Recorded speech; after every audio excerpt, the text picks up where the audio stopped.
Well, hello guys, my name is Tushar Joshi and in this video I'll talk about 5 quotes that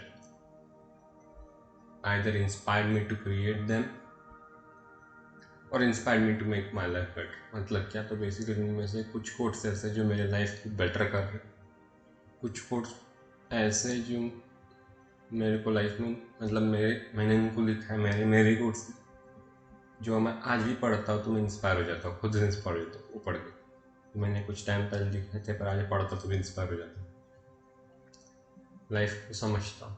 ये बोल दो तो ये video बहुत डीप हो सकती है, तो यदि आपको ऐसी वीडियोस देखना पसंद है, यदि मेरी वीडियोस देखनी है,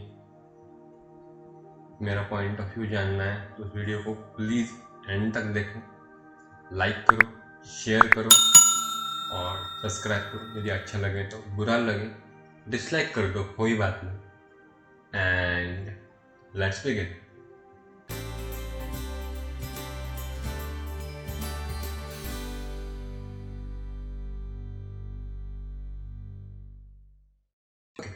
सो शुरू करते। सो फर्स्ट कोट जो मुझे मिला, मतलब मैंने लिखा था, इट्स नॉट माइंड, मतलब मेरा कोट नहीं है, ये कोट स्वामी विवेकानंद का है। ये कोट क्या कहता है?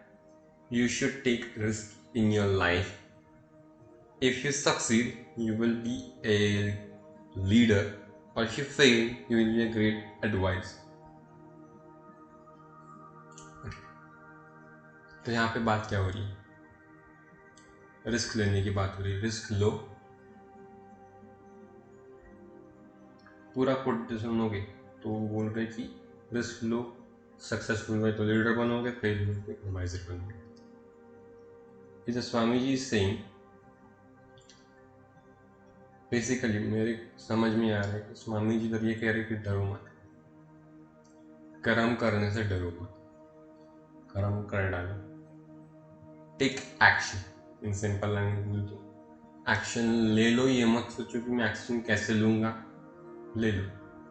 जैसा वाला मीन्स पहले एक्शन ले लो, प्लान एक्शन। ऑफ कोर्स मेरे पास पैसे कहाँ से आएंगे, मैं कैसे कहूँगा, ये ऐसी मेंटालिटी लोग कभी कुछ कर नहीं पाते। कर डालो, करो फिर सोचो, और करो फिर मैं सोचो मतलब प्रॉपर प्लानिंग के साथ करो कि मैं क्या करने वाला हूँ, ये करने वाला हूँ। बिना सोचे समझे करोगे तो भी फेल है, और ओवर थिंकिंग भी फेलियर है। प्रॉपर थिंकिंग एंड एक्शन वो इम्पोर्टेंट है, एक्शन पे इम्पोर्टेंट है। प्रॉपर थिंकिंग और एक्शन इन दोनों का मिलाओ, कुछ कर पाएगा। ओके, क्योंकि लोगों को डर है कि मैं कर पाऊंगा नहीं। डर कहाँ से आ रहा है? पहली बात वो एक्शन नहीं ले रहे, दूसरी बात मैंने बोला अभी, अंडरस्टैंडिंग। अंडरस्टैंडिंग मतलब क्या? जो भी काम कर रहे हो उसका पूरा नॉलेज होना चाहिए, वो काम क्या है वो पता होना चाहिए, उस काम फील्ड में पूरा नॉलेज होना चाहिए, उस फील्ड की पूरी अंडरस्टैंडिंग होनी चाहिए। कोई भी काम करने में डर लग रहा है, कॉन्फिडेंस नहीं, दो चीज़ों की कमी है। इनमें से पहला अंडरस्टैंडिंग, दूसरी clarity. If you are clear about anything, what mean by clarity? Understanding समझ आ गया, क्लैरिटी मतलब समझो। फॉर एग्जाम्पल, ओके, तो और एक एग्जाम्पल है मेरे पास, वो छत्रपति शिवाजी महाराज। उनके father Shahaji Raje Bhosle was a great warrior. उन्होंने सोचा था कि मैं स्वराज खड़ा करूंगा। उनके भी दिमाग में कॉन्सेप्ट आई थी आई थिंक, और उन्होंने पहले कॉन्सेप्ट रखी थी, उन्होंने कोशिश भी की थी, बट ही फेल, पूरी तरह फेल। आगे जाके अभी ये सोचो कि यदि तुम्हारे पेरेंट्स इस सिचुएशन को आज के जनरेशन को मैच करके देखते हैं, कुछ बताने से पहले ये देखते हैं, यदि आज किसी के फैमिली में ऐसे देखते, किसी के फादर है जो अभी जॉब कर रहे हैं, पर उन्होंने बिजनेस की कोशिश की थी और वो फेल हो गए। इसको आज की तरह रिलेट करके देख रहे हो, किसी के फादर है बिजनेस करने की कोशिश कर रहे हैं, उन्होंने वो फेल हो गए, इसलिए अभी वो जॉब कर रहे हैं हाई पोस्ट पे, बहुत बड़ी हाई पोस्ट पे। अब उनका बेटे भी ये सोच रहे कि मुझे बिजनेस करना। आज के पेरेंट्स क्या करेंगे, क्या बिजनेस फेल हो गया, मैं तेरा बाप फेल हो गया तुझे क्या जमेगा, यही बोलेंगे। तेरा बाप फेल हो गया था तुझे क्या आएगा, तेरे बाप को नहीं जमा तेरे को क्या जमेगा, you can do it because your father was not able to do it. ये मेंटेलिटी डाल दी। बट शिवाजी महाराज के टाइम ये नहीं हुआ था, इसलिए स्वराज खड़ा हुआ। उनके पेरेंट्स ने बोला कि बेटा हम यहाँ पे भी, उनके एक्सपीरियंस्ड लोग थे शाहजी राजे के, उनके पार्लियामेंट में कुछ अच्छे मंत्री सलाहकार एडवाइजर्स, उनकी एक प्रॉपर टीम बना के उन्होंने शिवाजी राजे को दिए बोलने के बाद, ठीक है बेटा तेरे पिता जहाँ फेल हुए तो उनकी मदर ने निजाम साहब ने उन्हें वहाँ रिपेयर किया, तेरे पिता यहाँ गलत हुए तू ये सही करेगा, ये सही करेगा, ये सही करेगा। धीरे धीरे उनको वैसा बनाया गया, बचपन से वैसे बिल्डअप की गई, अगर से अपब्रिंगिंग या परवरिश की गई शिवाजी महाराज की, कि आगे जाके he became one of the best leaders, generals, administrator. बहुत बड़ी लिस्ट बनी उस आदमी की, एक्सप्लेन मैं नहीं कर सकता, मेरी वो औकात नहीं सभी को एक्सप्लेन करने, वो द बेस्ट इन ऑल। तो वो पॉइंट नहीं, मेरा पॉइंट ये है कि कोई भी कुछ कर रहा है तो उसे एनकरेज करो। वही इधर स्वामी जी कोर्ट में बता रहे कि encouragement is needed. So let's go to the second point. Second point जो है वो मेरा खुद का पॉइंट है, ये है कि if you have a graduation और a PhD degree but lack of manners, etiquettes and discipline, your character is equivalent to an illiterate person. Okay, यदि आपके पास कोई डिग्री हो, बैचलर्स की, मास्टर्स की या PhD की, पर आप किसी को कम समझ रहे हो, किसी को डिसरिस्पेक्ट दे रहे हो, किसी के साथ एटिकेट्स के साथ बात नहीं करी, किसी को मैनर्स नहीं है, आपके पास कैरेक्टर नहीं है, डिसिप्लिन नहीं है, तो आप एक इलिटरेट के समान। ऐसा क्यों कहा स्कूल में? क्योंकि देखो मैंने ये लिखा है, रिपोर्ट में मैंने इसलिए लिखा है कि देखो मेरे हिसाब से education is not just gaining knowledge and skill. दुनिया सीख के बारे में बोल रही, नॉलेज स्किल, नॉलेज वो एक पार्ट है, और नॉलेज और स्किल से तुम अपना at the time career build up कर सकते हो, वो भी ठीक से नहीं होने वाला। करियर बिल्डअप के बारे में सोच सकते हो, हाँ करियर बिल्डअप के बारे में सोच सकते हो, but relation with people and family ये तुम्हारी लाइफ का एक पार्ट है, उसे मेंटेन करना पड़ेगा, और वो तुम्हारी लाइफ में करना ही पड़ेगा, क्योंकि we are social creatures, humans are social creatures. Himalaya पे तो नहीं रह रहे जहाँ पे इंसानों का नहीं के बराबर कनेक्शन, वहाँ पे नहीं रह रहे। सो ये याद रखो कि वी आर सोशल बींग्स, हमें सोशली सबका रिस्पेक्ट करना, इस अर्थ का हर आदमी के साथ रिस्पेक्टफुली बात। ये देखो ये क्यों बोल रहे हैं, सब बोला, इसका रिलेटिवली एग्जांपल लेते कि समझो एक अज्यूम करते कोई एक बंदा है, उसके पास डिग्री, मास्टर्स, PhD जो भी, इसके साथ अच्छी एक एजुकेशन पोस्ट है, मतलब उसका कोई डिग्री हो है, एक हाई पोस्ट पे आने के लिए वो एलिजिबल है, अच्छी जॉब मिलने के लिए एलिजिबल, उसका टॉप, अपने ग्रेजुएशन में वो टॉप है, मास्टर्स में वो टॉप है, ओके। फिर वो चाहे उस कंपनी में या चाहे उस फर्म में इजीली जॉब मिल सकती है based on his skills and degree scoring. अभी इस बंदे ने जॉब अप्लाई की, उसे मिल गई, बट बाद में पता चला कि इसके पास डिसिप्लिन की कमी, टाइम पे काम नहीं कर रहा, टाइम पे ऑफिस नहीं आ रहा, प्रोजेक्ट्स डिले कर रहा है, झूठे प्रॉमिसेस कर रहा है, कंपनी में छोटे मोटे स्कैम्स कर रहा है, या कलीग्स के साथ ठीक से बात नहीं कर रहा है,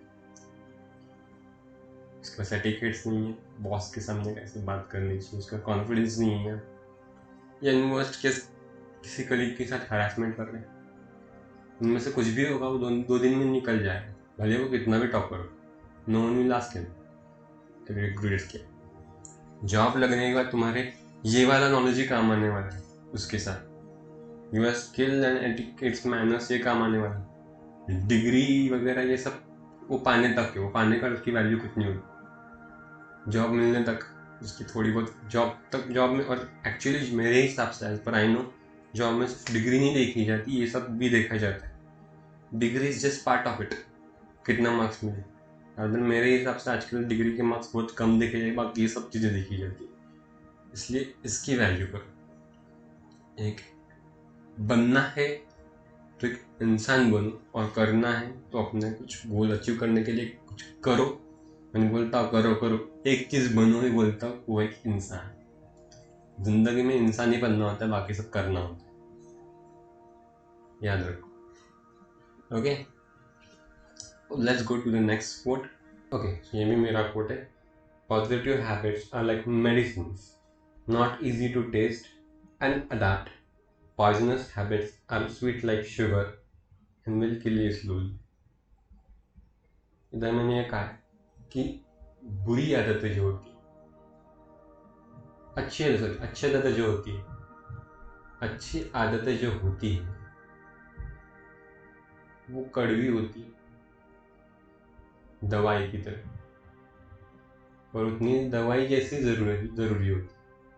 वो खाना लाइफ में अप्लाई करना बहुत मुश्किल है, बट रियल लाइफ में वो बहुत इम्पोर्टेंट होती है। ऑन अदर हैंड, बुरी आदतें जो होती है हमें, वो पॉइजनस होती है, शुगर की तरह, जो खाते ही मज़ा आता है, एक सेटिस्फैक्शन या प्लीजिंग फीलिंग आती है, बट इट्स किलिंग यू, याद रखो। और हमें, क्योंकि देख, दवाई खाने के लिए हमें सोचना पड़ता है कि हाँ दवाई खानी, इस टाइम को दवाई खानी। कुछ लोगों को याद दिलाना पड़ता है 10 बार, छोटा या बड़ा, याद दिलाना पड़ता है कि इस टाइम आपकी दवाई ली। कुछ लोगों को अलार्म लगाना पड़ता है, कुछ लोगों को रिमाइंडर लगाना पड़ता है कि दवाई ले ली।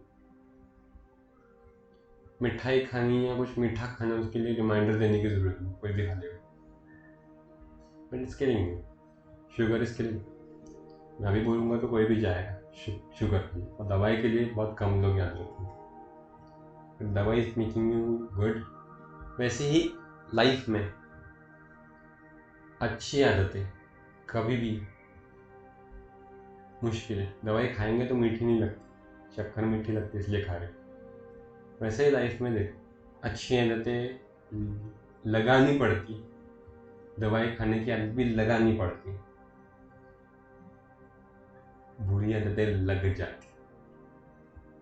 अच्छी आदतें लगानी पड़ती है, बुरी आदतें लग जाती है। लगाने के लिए हार्डशिप लगती है, मेहनत लगती है, मतलब उसमें फॉर्म रहना पड़ता है। 2 दिन क्या फिर छोड़ दिया, no, it's not gonna work. 2 दिन किया, हाँ एक टाइम, तीसरे दिन ब्रेक ले लो, फिर चौथे दिन वापस करो, चौथे 5वें दिन करो, फिर छठे दिन ब्रेक ले लो। ऐसे करोगे तो धीरे धीरे ऐसे 3-4 बात करो, उसके बाद 2 दिन ब्रेक, 1 दिन काम करो, 2 दिन ब्रेक, 1 दिन काम करो, ऐसे 2-3 बार करो। उसका 3 दिन काम करो, 2 दिन ब्रेक, 3-2, 3-2, इसका 3-1, 3-1, ऐसे करते करते साइमल्टेनियसली करना। डेली करना शुरू करोगे तो होने नहीं वाला। जस्ट लाइक बेसिक हैबिट, जल्दी उठना। मैं बोला इसके बाद, जल्दी उठना मतलब जल्दी उठने के लिए ये नहीं है कि तुम आज बोलोगे कि मैं रोज 10 बजे उठने वाला, आज बोलेगा आज कोरोना के टाइम सब 10 बजे उठ रहे। मिनिमम टाइम बता रहा हूँ, 10 बजे उठ रहा है, और उसने सोच लिया कि कल से मैं 6 बजे उठूंगा, नहीं होने वाला। उसकी हैबिट है 10 बजे उठने की, वो 10 बजे उठेगा, और उसने नहीं उठ पाया तो उसे बुरा लगेगा, क्योंकि उसने अपने पेरेंट्स को प्रॉमिस किया कि मैं 6 बजे उठूंगा। उसके पेरेंट्स को बुरा लगेगा, उस बंदे को ही बुरा लगेगा कि मैं 6 बजे नहीं उठ पाया। इससे बेटर हम क्या कर सकते हैं, ये कर सकते कि we can plan short, start with short. मतलब क्या, 10 बजे उठ रहे, उससे 9:30 बजे का प्लान वो किया, थोड़ा सा सेलिब्रेशन, तो कुछ मीठा, हाँ इधर थोड़ा थोड़ा मीठा, क्यों मीठा? क्योंकि मीठा खाओगे तो डोपामिन रिलीज होगा। मीठा मतलब शुगर ही नहीं होती है, जैगरी होता है, हनी होता है, वो खा सकते हो, इट्स हेल्दी। या ड्राई फ्रूट्स हो सकते हैं, सुबह थोड़े से ड्राई फ्रूट्स खाना अच्छी बात है, नेचुरल स्वीटनेस खाओ, हेल्थ के लिए अच्छा होता है। उसके बाद फिर और जल्दी उठो, और जल्दी, क्योंकि मीठा खाओगे तो डोपामिन रिलीज होगा, डोपामिन का सेटिस्फैक्शन मिलता है, हाँ कुछ अच्छा किया, रिलैक्स लगता है, वो रिलैक्सेशन इज इम्पॉर्टेंट। ओके, फिर वो धीरे धीरे धीरे धीरे करते जाओगे ना, आदत लग जाएगी, ये कर सकते हो। So let's look at next point. Okay, so next point is hire yourself for your dreams, otherwise someone else will hire you for their. ये मेरे को किसी ने बताया था, नाम याद नहीं, मेरे को पर्सनली मिल गया, किसी टीचर ने, किसी एल्डर ने बताया था। तो ये क्या है, किसी को वो कह रहे कि खुद को हायर करो, आज खुद को हायर करो। ओके, ये कह रहे कि आज खुद को अपने सपनों के लिए हायर करो, या कल कोई और उनके सपनों के लिए तुम्हें हायर करेगा। बहुत डीप कह वो, मतलब क्या? मतलब तुम्हारे पास एक ऐसी चीज है अभी जो दुनिया की सबसे अनमोल चीज है, जो रिच भी नहीं खरीद सकता। अभी वीडियो पॉज कर रहा हूँ, मुझे बताओ ऐसी क्या चीज है जो रिच आदमी भी नहीं खरीद सकता? कितना भी रिच आदमी हो, वो ये चीज नहीं खरीद सकता। चलो कमेंट करो मुझे, कमेंट चीज पे। Okay, well I don't know, आपने आंसर लिखा है नहीं। वेल इसका आंसर है टाइम। जो गया है वो किसी सबका गया है, इसे कोई नहीं ले सकता, और हम इसे बहुत अच्छी तरह वेस्ट कर रहे हैं, ये हम जानते हैं। हम अच्छी तरह से एकदम perfectly we are mastering wasting time. इतनी अनमोल चीज हम वेस्ट कर रहे हैं। कुछ भी दो, यहाँ तक कि मैं बॉडी बिल्ड लूंगा, मेरे को टाइम नहीं मिल रहा, और टाइम के साथ जो गया वो भी चला गया है, वो वापस नहीं मिलता। ओके, इसलिए टाइम की वैल्यू करो, यही कह रहे हैं इसमें। मतलब if you are have a goal in your life, you want to achieve it, तो एक काम करो, स्टॉप प्रोक्रास्टिनेशन, रुक, स्टॉप डूइंग प्रोक्रास्टिनेशन। क्योंकि ये समझो कि आज प्रोक्रास्टिनेट करोगे तो कल टाइम निकल जाएगा, किसी और के सपनों के पीछे भागना पड़ेगा। आज तुम्हारे पास टाइम है, procrastination is biggest waster time.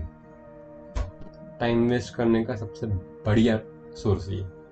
अभी बहुत लोगों को प्रोक्रास्टिनेशन क्या होता है ये भी नहीं पता होगा। If you don't know, if you know you can skip थोड़ा forward, but if you don't know, सुनो, प्रोक्रास्टिनेशन मतलब समझो, एग्जांपल दे रहा हूँ, या आप रिलेट कर पाओगे। यदि आपको कोई असाइनमेंट है या कोई काम है आप कर रहे हो, आपको डेडलाइन है, ज्यूम करता है मेरे पास कोई काम है जो मुझे अगले 3-4 घंटे में सबमिट करना है, या कोई असाइनमेंट कुछ भी हो, तो मैं वो काम करने बैठा और मैंने सोचा कि ये काम आज मैं करके रहूँगा। व्हाट है, मैं बैठा हूँ और अचानक मेरे फोन की घंटी बजी, कोई नोटिफिकेशन वाली। एक बार बजी मैं इग्नोर करूंगा, 2 बार बजी मैं इग्नोर करूंगा, 4 बार बजी, 5 बार बजी, अभी जरा डिस्ट्रैक्शन होने लगेगा। अब मैं फोन उठाऊंगा और देखूंगा क्या है उसमें, तो उसमें किसी का नोटिफिकेशन है, ओके, दोस्त ने कोई वीडियो भेजा कॉमेडी, देखा मैं कॉमेडी वीडियो, अच्छा हंसा, बहुत हंसा, फिर उसको मैं क्लोज करने की सोचा था कि अभी वीडियो देखूंगा और काम पे लगूंगा, पर ऐसा सोचा था, हुआ नहीं ऐसा। उसके बाद और एक वीडियो रिकमेंड हुआ, और एक वीडियो रिकमेंड हुआ, एक के पीछे एक, 3-4, कम से कम 3 से 4 वीडियो, मैं कम नंबर बोल रहा हूँ, ज़्यादा हमने देखे। उधर एक दूसरे नोटिफिकेशन आया, देखा तो आपकी किसी फोटो पे आपके क्रश ने लाइक किया। आप देख रहे हो, हाँ ऐसे लाइक किया, अभी अपनी इमेजिनेशन चल रही है। फिर यहाँ किसी आपके दोस्त ने लाइक किया उससे, तो आप उसकी फोटोज देख रहे हो, फिर फोटो स्वाइप कर रहे हो, स्टोरी स्वाइप कर रहे हो, उधर टाइम गया। इधर अपने 3-4 वीडियोस देखी, वो 3-4 वीडियोस में ऑन 20 से 30 मिनट गए होंगे, इधर 10 से 20 मिनट लगा दिए। व्हाट्सएप पे किसी ने तभी मैसेज भेजा, व्हाट्सएप पे 10 मिनट वेस्ट कर दिए। 10, इधर 20 मिनट, उधर 20 मिनट, 10, आराम से 50 घंटा ऑन एन एवरेज आराम से बर्बाद कर दिया। और अभी इधर देख रहे हो, हाँ आपको अभी पता नहीं है कि 10 मिनट की फ़ोन के लिए हमने 10 मिनट के ब्रेक के नाम पे हमने फ़ोन उठाया। सोचा था कि 10 मिनट का ब्रेक नहीं, वो 10 मिनट घंटा कैसे हो गया पता ही नहीं चला। ये होता है, दैट इज कॉल्ड प्रोक्रास्टिनेशन, और ये सबसे बड़ी प्रॉब्लम है यूथ में। इसे छोड़ना बहुत इम्पोर्टेंट है। क्या कर सकते हो, तो कोई ऐसा इम्पोर्टेंट काम होगा तो सोशल मीडिया सील कर दो। उसके लिए एक ऐप आता होगा, देखो यदि आपको पता होगा तो करो, बताओ कमेंट्स में, यदि नहीं पता तो ढूंढो। और कोई ऐसा ऐप मिलता होगा, डोंट नो मिलता है नहीं, यदि मिलता होगा तो उसे लगा दो और अपना सोशल मीडिया कुछ टाइम के लिए, जब तक आप वो काम कर रहे हो, उसे ब्लॉक कर दो। नो नोटिफिकेशंस, नथिंग, बस कॉल आ सकता है, बस उससे ऊपर नहीं। कॉल को ओपन रखो, कॉल आने दो, इमरजेंसी कॉल्स आएंगे या एडवर्टीजमेंट वगैरह के आए तो वो बैन ब्लॉक कर दो। इसलिए इंपॉर्टेंट कॉल्स आ रहे, ठीक है, pick it up, okay. Now let's go to the next point, और ये मेरा फाइनल पॉइंट है, और ये मेरा पॉइंट नहीं है, मैं बता रहा हूँ, ये पॉइंट है श्री कृष्ण का। तो ये पॉइंट क्या कहता है, ये पॉइंट ये कहता है, there is no existence of past और future, the existing is only present. ये श्री कृष्ण का एक भगवद गीता में कोई श्लोक है ऐसा, उसे मैंने कोट में बदल दिया। ये सेइंग कि भविष्य नहीं होता, भूतकाल भी नहीं होता, होता है सिर्फ वर्तमान। What does that mean? ये माइंड के लेवल की बात हो रही है, नॉट फिजिकल। फिजिकल डायमेंशन में भी नहीं है, क्योंकि देखो हम, यदि ये समझ लिया आपने, इसे मैं और एक नाम से बुलाता हूँ कि चिंतन एंड चिंता, चिंता, चिंतन एंड चिंता। What does that?